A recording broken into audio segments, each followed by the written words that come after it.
आज यहाँ पर अभी बहुत से नेता जिनको अचानक मुमरा की फिक्र आ गई है, पहले खुद एनसीपी में साथ में थे, आज विरोध में आ गए, उनको बहुत फिक्र आ गया। अभी हम तो पिछले 2 साल से कर रहे हैं, हम तो अभी तुम्हारी तरह जुम्मा 8 दिन से नहीं है, हम मेहनत कर रहे हैं, हम पेपर निकाल रहे हैं, हमको टाइम लगता है। आपका इशारा नजीमुल्लाह के हाँ, मैं उनकी तरफ ही है मेरा। सुनिए ना, मैं सबको बोलूंगा, ये देखिए मेरी नजर में दोनों एनसीपी आज की तारीख में दोनों मिली हुई है। जब ये भ्रष्टाचार हो रहा था, मिली है, अलग होने के बाद भी आपको लगता है अलग हुए? आपको लगता है? यकीनन बोल सकते हैं, ये जनता जो देख रही है बोल सकती है कि वो लोग दोनों अलग है, ये बोल सकती है। आने वाला समय कल अगर अजीत दादा पवार और शरद पवार जी मिल जाए तो ये दोनों अलग रहेंगे। मुझे तो गेम ही लग रहा है कि अभी भी सेटिंग है। आप देखिए कि हर फंक्शन में तो शमीम भाई से मिलते हो। अच्छा, दोनों मिलते हैं। अच्छा, मैंने खुद टीएमसी में उन दोनों को साथ में देखा है। ये कब की बात है? हर फंक्शन देखा मैंने टीएमसी में। अभी कुछ 2 महीना 2.5 महीना पहले आके कैमरे पे बोल दे कि सर झूठ बोल रहा है, दोनों हाथ मिला रहे थे, मुझे देखकर दोनों अलग हो गए। नजीबुल्ला साहब ये इलेक्शन बाजियां दिखेंगे कि पहले वो तो बहुत बड़ा सवाल है।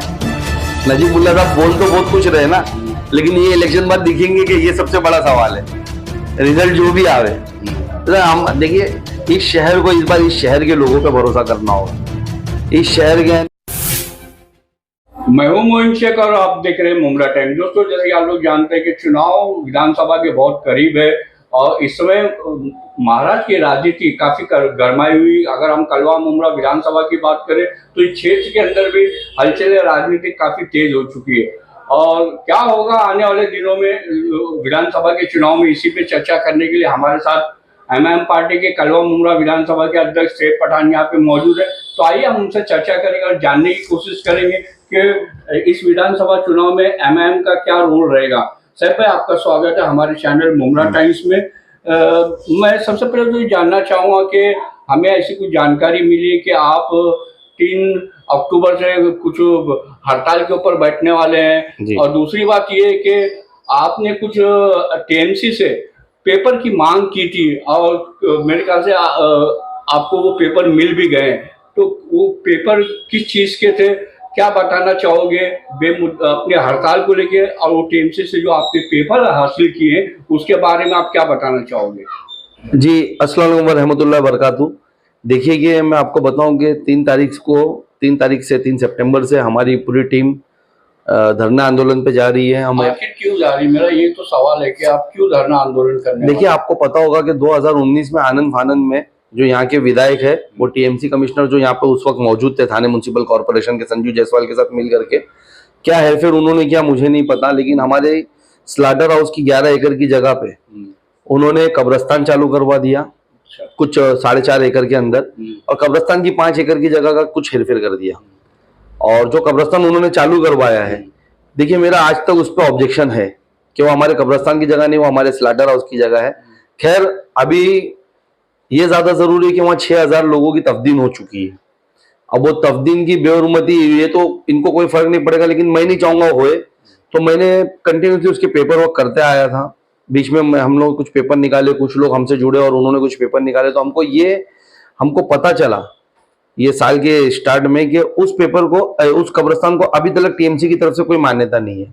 जो एक इंजीनियर थे यहाँ पर गोसावी, जो लोकल मुमरा प्रभाग समिति के इंजीनियर थे, उनकी साइन पे उन्होंने यानी यहाँ के कुछ ट्रस्टियों को वो कब्रिस्तान दे दिया था और ओपन करवा दिया था अपनी दादागिरी से, तो पूरे हेर फेर के यानी छुपाने के लिए, तो उसको मान्यता नहीं। अब ये बहुत बड़ा मुद्दा है कि अगर हमारे यहाँ 6000 लोगों की तफ्दीन हो गई और उसको मान्यता नहीं है, तो कल अगर जैसा भिवंडी में 2006 में मामला पेश आया था, आपको याद होगा, जब आर पाटिल थे यानी पुलिस के आयुक्त, तो उस वक्त पे ये मामला पेश आया था कि वहां पर भी यानी पुलिस रिजर्वेशन जमीन पे कब्रिस्तान बना दिया गया था, वहां तफ्दीनें हो गई थी, और फिर पुलिस और वहां की आवाम का आमना सामना हुआ, जिसमें गोलियां चली, लाठीचार्ज हुए, गोलियां चली, और हमारे 2-4 भाई शहीद हुए, कुछ पुलिस वाले शहीद हुए। तो हम नहीं चाहते इस तरीके का मामला है, हमारे यहाँ पर जो दफन हो गए उनके परिवार वालों को दुख पहुंचे और बेहरमती हो, हमारे शहर में तकलीफ। तो ठीक है, वो जो कब्रिस्तान बना है जो आज तक इलीगल है, जो तो यहाँ के विधायकों ने अपना झोल करने के लिए कमीशन, क्या वो हेरफेर के चक्कर में, आपको पूरी स्टोरी पता ही होगी, पूरा शहर जानता है कि उनने कितना बड़ा झोल करा इसके पीछे, तो उसके लिए। लेकिन आज हमारे शहर को उसका हक दिलाने के लिए, हम उसकी मान्यता मांगने के लिए वहां पर भूख हड़ताल पे, धरना आंदोलन पे बैठने वाले हैं। हम वहां पर जो कब्रिस्तान 11 एकड़ का था, वो बाकी की जो जमीन थी वो कहाँ गई, उस पे क्या हो रहा है, हमको टीएमसी थाना म्युनिसिपल कॉर्पोरेशन वो जवाब दे। इन लोगों ने जो झोल किया इसमें, जो जो अधिकारी इसमें इन्वॉल्व है, एमएलए इन्वॉल्व है, इन पे एफआईआर हो। हमको 11 एकड़ का स्लाटर हाउस बना के मिले, जो कब्रिस्तान की जगह थी जिसके बदले में यहाँ कब्रिस्तान बनाया गया, तो वो भी रिजर्वेशन था, वो रिजर्वेशन इस शहर को मिले। अगर स्लाटर हाउस की 11 एकड़ की जगह पूरी यानी आप यहाँ पर आधी दे दे, आधी वो जो कब्रिस्तान की जगह थी वहां दे दे, क्योंकि आपने टीएमसी कमिश्नर ने ऑन स्टेज खड़े होकर के कहा था, मैं आपको अभी क्लिप दे दूंगा न्यूज की, उन्होंने कहा था कि मैं इसको उसको इंटरचेंज कर रहा हूँ, कब्रिस्तान की जगह पे स्लाटर हाउस ला रहा हूँ, स्लाटर हाउस की जगह पे कब्रिस्तान ला रहा हूँ। तो वो इन सब चीजों को लेकर के, इसकी मान्यता को लेकर के हम वहां पर धरना आंदोलन को बैठेंगे। अच्छा सर भाई, ये जो धरना आंदोलन होगा आपका 3 तारीख को, ये किस जगह पे होगा? देखिए इसका टाइमिंग क्या होगा? देखिए ये सुबह 11 बजे से शुरू होगा और हम एम गेट पे, जो आज एम गेट के बाहर का हिस्सा है, देखिए एम गेट बंद कर दिया गया है, कुछ उधर वो चालू है, क्या बोलते हैं, रिपेयरिंग चालू है, तो उसके बाहर ही हम धरना आंदोलन करेंगे। अच्छा। और बेमुद्दत करेंगे जब तक वहां पर मान्यता के पेपर नहीं आएंगे, जब तक इन लोगों पे वो नहीं होगी, क्या बोलते हैं, एफआईआर नहीं होगी, और जब तक यानी हमारे शहर को इंसाफ नहीं मिलेगा, हमारे शहर का स्लाटर हाउस हमको नहीं मिलेगा, हम वहां बैठेंगे। देखिए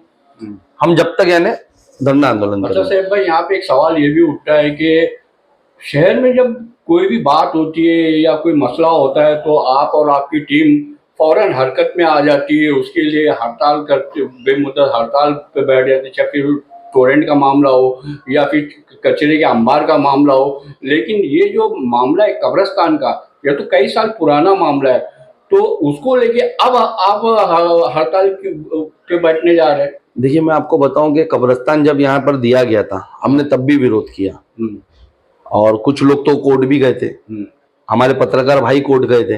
खैर उसका रिजल्ट क्या हुआ मैं अभी बात नहीं करना चाहता, क्या उसमें हो गया, क्यों वो चुप हो गए, वो उनका जाती मामला है। मुझे उन्होंने प्याज डालने से रोका था उस वक्त, क्या हम डाले, तू टेंशन मत ले, हम लोग उसका रिजल्ट लाएंगे, तो उस वक्त मैं रुक गया था। लेकिन मैंने हमेशा पेपर मांगे इसके। अभी मुझे पेपर, जब तक टीएमसी कमिश्नर संजू जायसवाल यहाँ मौजूद थे, आज से 2 साल पहले तक, 3 साल 2.5 साल पहले तक, तब तक उनने एक पेपर बाहर नहीं निकलने दिए। अच्छा। जितनी बार भी हमने आरटीआई डाली हमको पेपर नहीं मिला। अभी भी इत्तेफाक ये हुआ कि हमने आरटीआई डाली तो हमको सिर्फ वो क्या बोलते गोसावी के पेपर दिए जा रहे थे। हमने कोई थर्ड पर्सन से जब आरटीआई डलवाई इस शहर के, तब उन्होंने उस पर लिख कर दिया कि अभी तक वहां पर लीगल कब्रिस्तान नहीं दिया, तो पेपर आज आया हमारे पास। और आप देखिए कि ये अब की बात नहीं है, आप ये देखिए कि हमने 28/8/2024 को, ये आप देख सकते हैं, हम 28/8/2024 को हम लोगों ने यानी सब तरफ लेटर दिया है कि इसके ऊपर यानी कार्रवाई, जितने दोषी है कार्रवाई और हमको लीगल मिले। जब हमको उनको 1 महीने का हमने टाइम दिया, फिर उसके बाद हमने, आप देखिए कि हमने 12/9/2024 को, ये सबके स्टैम्प से आप देख सकते हैं, 12/9/2024 को हमने सब तरफ ये लेटर डाला और हमने उनसे कहा कि हमने आपको 28 तारीख को लेटर दिया था, आज से 10 दिन पहले, आपने अभी तक कोई जवाब नहीं दिया, हम आपको और 1 महीने का टाइम देते। हम इस मंथ की 30 तारीख तक का आपको टाइम देते। देखिए मैंने डेट मेंशन करी है, 30 तारीख तक का हम टाइम देते हैं, और अगर आपने ये 30 तारीख तक हमको जवाब नहीं दिया तो हमारा एक संविधानिक हक है कि हम कोई चीज, अगर हमारी बात नहीं सुनी जा रही, सिस्टम नहीं सुन रहा, उसको इग्नोर करता हूं, उसके खिलाफ धरना आंदोलन कर सकते हैं। तो हम धरना आंदोलन पे बैठेंगे। अच्छा शेख भाई, ये तो होगी कब्रिस्तान की बात कि मतलब आप उसको लीगल कराने के लिए धरना आंदोलन पे बैठने वाले 3 तारीख को, है ना। और दूसरा जो मामला है, मतलब आप लोग, आप और आपकी टीएमसी मनपा आयुक्त के कार्यालय गए थे, वहां से कुछ पेपर आपको मतलब मिले हैं, वो तो आप बताना चाहेंगे हमारे दर्शकों के वो किस चीज के पेपर है? देखिए हम लोगों ने, आपको याद होगा कि आज से 1.5 साल पहले हमने एक खुलासा किया था कि इस शहर के अंदर कुछ रिजर्वेशंस थे, जिसे यहाँ के एनसीपी पार्टी के, उस वक्त तो एक ही एनसीपी पार्टी थी, एनसीपी पार्टी के जो पोमरा कलवा विधानसभा अध्यक्ष शमीम खान ने, उन्होंने उस पे यानी कब्जा कर लिया है। अच्छा। और वहां पर वो कुछ यानी बिल्डिंग के प्लान्स कर रहे। उसके बाद यानी काफी पेपर वर्क होने लगे, तो हमको पता चला कि वहां पर कोई एआर स्कीम के अंडर यानी वहां पर कुछ प्लान हो रहा है। तो हमने सब पेपर की माहिती निकाली। पहले तो ये एआर स्कीम के अंदर जाना नहीं चाहिए था, इसमें बहुत बड़ा स्कैम है जो हम कोर्ट में खोलेंगे। हमने हमेशा दावा किया हम कोर्ट में खेलेंगे। आप समझिए 1.5 साल लगे मुझे पूरे इतने पेपर जमा करने, और कम से कम मेरे पास इतने ज्यादा मैप है अंदर, आप अगर मैं बोलूँ तो वो भी दिखा देता हूँ, इतने प्लान है उसके ये 1.5 साल लगे हमको कंटिन्यू, हमको एक आरटीआई डालने पे आपको पता है कि 40 दिन के अंदर जवाब देने का टीएमसी को हुआ है। अभी हाल ही में जो मैंने आखिरी आरटीआई डाला तो उससे आप अंदाजा लगा कि 3 महीने बाद उन लोगों ने मुझे आज आरटीआई का जवाब दिया पेपर के रूप में। नहीं तो हमको 3-3 महीना 5-5 महीना अपील में जाना पड़ा है, हमको जवाब नहीं मिलते थे, 1.5 साल लग गए। अब जाकर के आज जाकर के जो मैंने आज लाइव किया हुआ टीएमसी के बाहर से, मुझे आज जाकर के उसके पूरे पेपर मिले हैं। अब इंशाल्लाह ताला कल मेरी यानी मेरे एडवोकेट से आज बात हुई, उनसे मुलाकात है, मेरे आर्किटेक्ट से मुलाकात है, उनसे पेपर बात करूंगा और फिर हम कोर्ट जाएंगे। आप खुलासा करना चाहिए कि वो जो टीएमसी से आपको पेपर मिले तो टीएमसी ने आपको क्या जवाब दिया? देखिए टीएमसी ने मुझे सब पेपर जो फाइनल पेपर थे हमने वो मांगे थे, बाकी पेपर्स तो हम निकाल ही रहे थे कंटिन्यूअसली 1.5 साल से।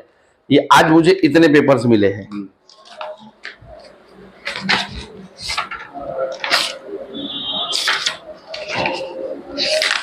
ये मेरे आज के पेपर है इतने। ये तो पेपर हम 1.5 साल से कंटिन्यूअसली निकाल ही रहे हैं। ये मुझे आज पेपर मिले, फाइनल उनके पेपर्स मिले। क्या उनका करारनामा हुआ टीएमसी के साथ, क्या हुआ? देखिए आपको मैं बताऊं कि थोड़ा मैं इसमें लंबा जवाब देना चाहूंगा। बहुत बड़ा झोल हो रहा था शहर के अंदर, हमेशा की तरह एमआईएम आगे आई। अल्हम्दुलिल्लाह मेरे अल्लाह ने मुझे चुना और मैंने इसका खुलासा किया। ठीक है, उसके बाद क्या हुआ कि जो चोरी होने वाली थी शहर के अंदर, सब अलर्ट हो गए कि अभी एमआईएम ने इसका खुलासा कर दिया है चोरी। तो अब वो चोरी के नए नए तरीके बनाने लगे। पहले तो ये जो रिजर्वेशन था हमारे शहर का हक था, ये कोई बिल्डर लेना ही नहीं चाहिए था, और एमएलए का कोई नजदीकी तो लेना ही नहीं चाहिए था। दूसरी चीज ये बोल करके ये लोग अभी जो एआर स्कीम का जो लॉलीपॉप दे रहे हैं शहर को, क्या बोल के दे रहे हैं कि टीएमसी के पास फंड नहीं था। तो टीएमसी के पास माना फंड नहीं था, लेकिन जब ये खरीद बेच हुई तब यहाँ के जो विधायक थे, एमएलए, जिनको इस शहर ने एमएलए बनाया था इस शहर के मुस्तकबिल को संवारने के लिए, वो एमएलए उस वक्त हाउसिंग मिनिस्टर थे। इस शहर के वोटों से वो हाउसिंग मिनिस्टर बने थे। तो क्या वो हाउसिंग मिनिस्ट्री से अपने पैसे नहीं ला सकते थे? उसके अंदर में आती थी सब जगह। क्या रिजर्वेशन के लिए 30-40 करोड़ 50 करोड़ नहीं ला सकते थे? तो किस लायक के एमएलए है? पहले तो मेरा उनसे ये सवाल है। फिर उनके हाउसिंग मिनिस्टर रहते हुए उनके ही पार्टी के अध्यक्ष ने कैसे इसका खरीदा? मेरे पास पूरे एग्रीमेंट है, मेरे पास रजिस्टर किए हुए पेपर्स है उनके। तो ये एक मतलब आपका कहने का मतलब है कि कहीं ना कहीं जो आप सोचिए शमीम खान जो है वो भी इस भ्रष्टाचार में शामिल है। ये भ्रष्टाचारी, और इंशाल्लाह हम कोर्ट से खोलेंगे। हम अभी डायरेक्ट नहीं बोलेंगे, हम कोर्ट से खोलेंगे। देखिए आप समझिए कि उसको वही जगह को लग करके एक रोड बनता है शहर के अंदर, जो बिल्डरों के लिए बनाया जाता है, एमएमएलई रोड, उसके लिए 150-200 करोड़ आते हैं। ये यानी जो चीजें नहीं बनाते उसके लिए 100-100 करोड़ लेकर आ जाते। पानी की पाइपलाइन आज तक नहीं बिछाई गई, जिसके लिए 150 करोड़ लाए थे इन्होंने।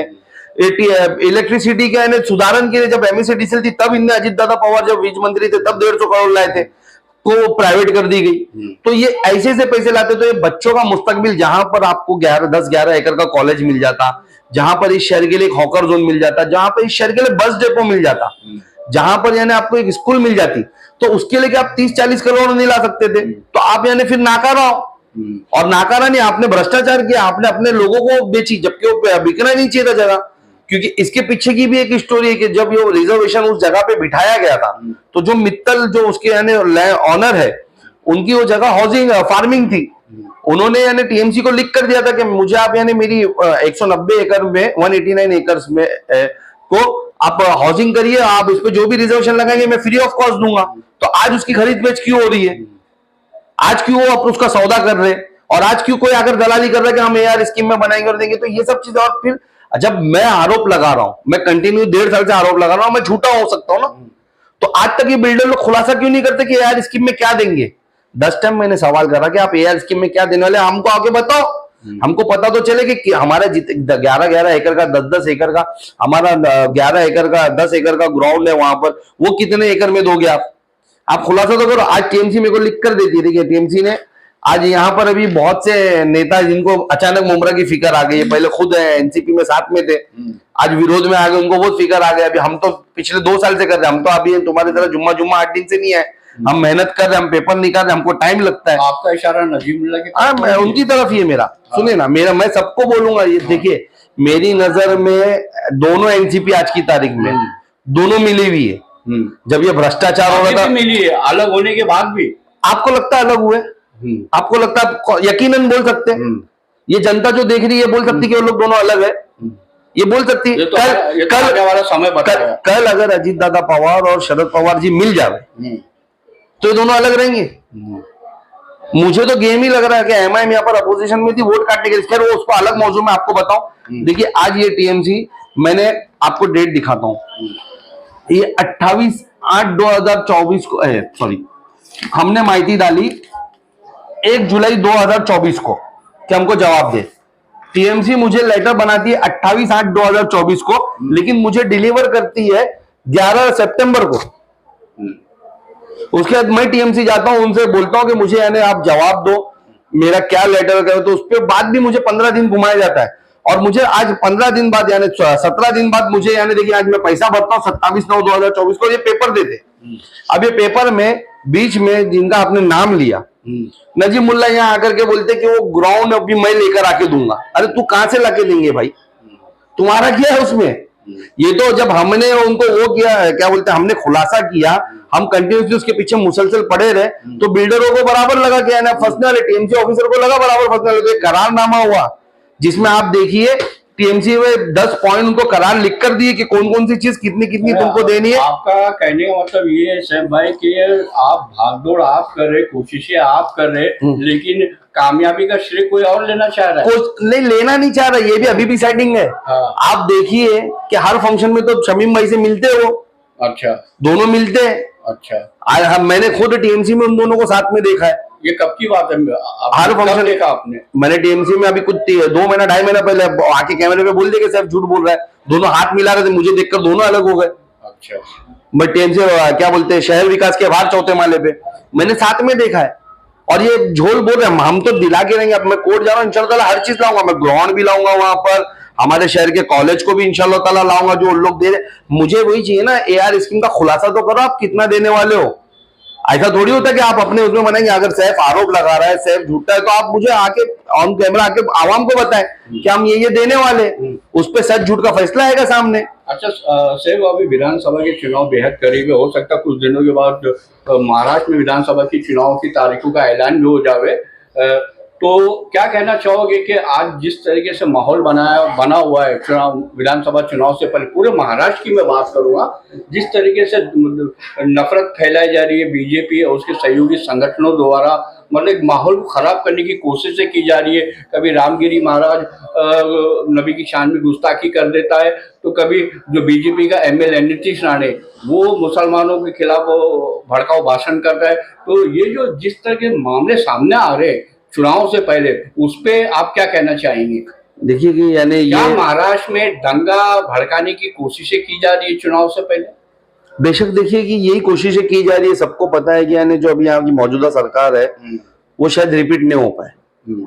यानी जिस तरीके से अभी हम लोगों ने यहाँ पर जो विधायकी का उसका इलेक्शन हुआ, क्या बोलते हैं, एमपी इलेक्शंस हुए मेंबर ऑफ पार्लियामेंट्स के, और जिस तरीके से यानी मुसलमानों ने एहतियात दिखाया और एक मुश्त वोट किया, उसी तरीके से इंशाल्लाह इस बार भी यानी वोटिंग होगी। सेकुलर लोग पूरा एक मुश्त वोट करेंगे, मुसलमानों के सेकुलर लोगों ने भी एक मुश्त वोट किया, तो वो एक तरफा वोट होंगे इंशाल्लाह ताला, और ये सरकार नहीं आ पाएगी। तो उससे पहले वो चाहती है कि यानी किस तरीके से इस देश का स्टेट का माहौल खराब किया जाए, इसलिए इस तरीके के कोई पाखंडी बाबा उठ करके हमारे हुजूर पाक की शान में गुस्ताखी करने की कोशिश कर रहे हैं। एक यानी झुंझुना मैं कहूंगा, जो यानी ऐसी फिरका परस्त सोचों का झुंझुना बना हुआ है, जिसे वो हिलाते और वो झुंझुना बजता है यहाँ वहां जाकर के, वो बटकुल्ला नेपाली, तो वो झुंझुना जा जाके लोगों के बीच में बज रहा है। अब उसको अंदाजा नहीं कि ऐसे झुंझुने से हमारे घर पे बच्चे खेलते हैं, ये हमारी मस्जिदों में घुसने की बात करे, तो ये माहौल खराब करने की कोशिश कर रहे हैं। तो इससे होगा कुछ भी नहीं इंशाल्लाह ताला। मुसलमान, आपने देखा होगा कि किस तरीके से पूरे मुसलमानों ने, ये किसी की रैली नहीं थी, मुसलमानों ने अपना एहतजाज किस तरीके से इसके खिलाफ जाहिर किया, किस तरीके से हम लोग यानी एक औरंगाबाद से लेकर के यहाँ तक हमारी रैली आई, जो हमको मुंबई जाना था आजाद मैदान, लेकिन रोक दी गई। पूरे मुसलमान मुंबई जाना चाहते थे, अपना एहतजाज वहां पूरा कंप्लीट करना चाहते थे, लेकिन उसे मुलुंड में रोक दिया गया।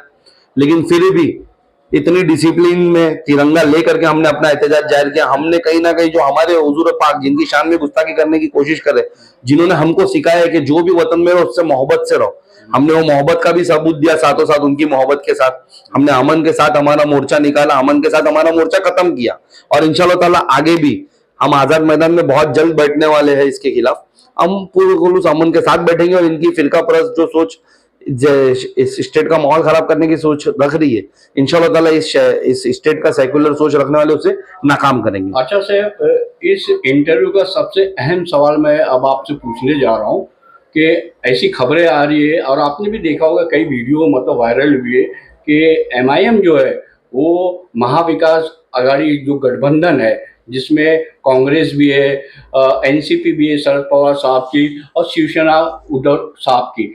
तो ये जो महाविकास आघाड़ी के साथ में आपकी पार्टी गठबंधन करना चाहती है, इंटा जलील साहब ने भी काफ़ी कोशिशें की, लेकिन अभी तक का महाविकास आघाड़ी की तरफ से मतलब आपकी पार्टी को गठबंधन में शामिल होने के लिए हरी झंडी नहीं मिली। कितनी सच्चाई है इन बातों में?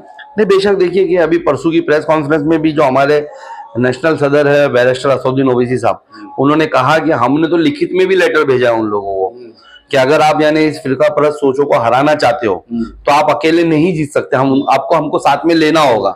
लेकिन उनकी तरफ से कोई जवाब नहीं आ रहा है। और क्यों नहीं जवाब नहीं, और उनका देखिए, उनका पहले से एक तय है कि वो मुसलमानों के वोट तो चाहते लेकिन मुसलमानों की हिस्सेदारी नहीं चाहते।